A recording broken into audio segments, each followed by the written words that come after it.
Je pense que ça raconte l'histoire de la Bourgogne d'aujourd'hui. Il y a 20 ans, il y avait très peu de femmes vigneronnes. Aujourd'hui, il y en a moins que des hommes vignerons, mais il y en a plus en tout cas.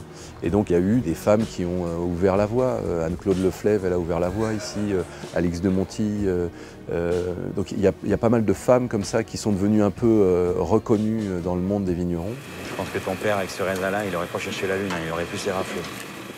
Dans le film, on parle vraiment d'une Juliette qui est effrayée à l'idée de reprendre le domaine, qui ne sait pas si elle peut le faire et qui finalement prend cette responsabilité et la prend bien. Elle sait quel vin elle veut faire et elle sait où elle veut aller.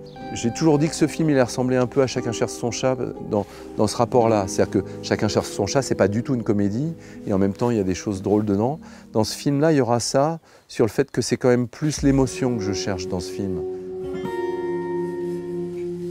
Mais il y a aussi ce truc humain de dire j'ai expérimenté, je suis parti à droite, à gauche, j'ai fait plein de choses. Je suis parti en Amérique du Sud, je suis parti en Australie, j'ai fait énormément de voyages. Et à un moment, effectivement, le sac est plein comme ça de connaissances, d'expériences, de vie, de tout. Et c'est un truc qu'il faut peut-être faire à un moment dans sa vie, ce qui me parle à moi, parce que j'ai le même âge que ce personnage-là. Et à ce moment, on se dit qu'est-ce que j'ai vraiment envie de faire? Qu'est-ce qui, moi, me fait du bien d'une certaine manière? Qu'est-ce qui me rend vivant, quoi?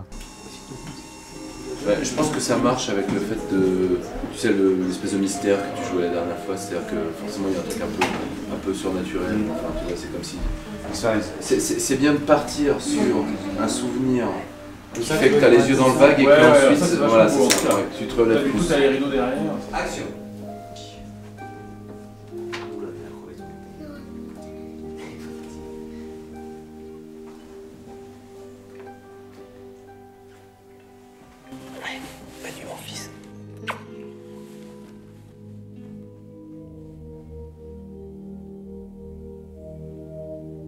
Pio, il a 30 ans dans le film et il est parti à 20 ans, donc on voit qu'est-ce qui a changé depuis qu'il était enfant par rapport au moment où il devient un jeune adulte.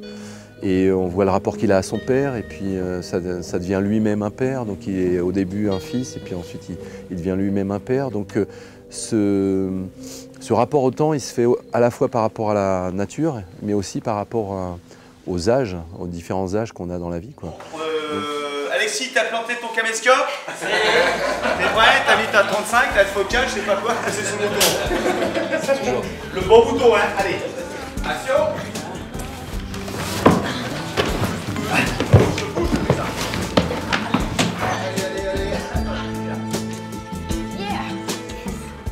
Ce que j'adore dans son cinéma, c'est le côté simple, quelque part, et chronique de vie, et en même temps profond et léger. Enfin, tu vois, un espèce de truc où tu te sens bien quand tu sors de son film et tu sens que ça a bougé un truc en toi et tout. Et je crois que, enfin, en lisant déjà la première ébauche de scénario, je reconnaissais carrément l'empreinte, quoi, de Cédric.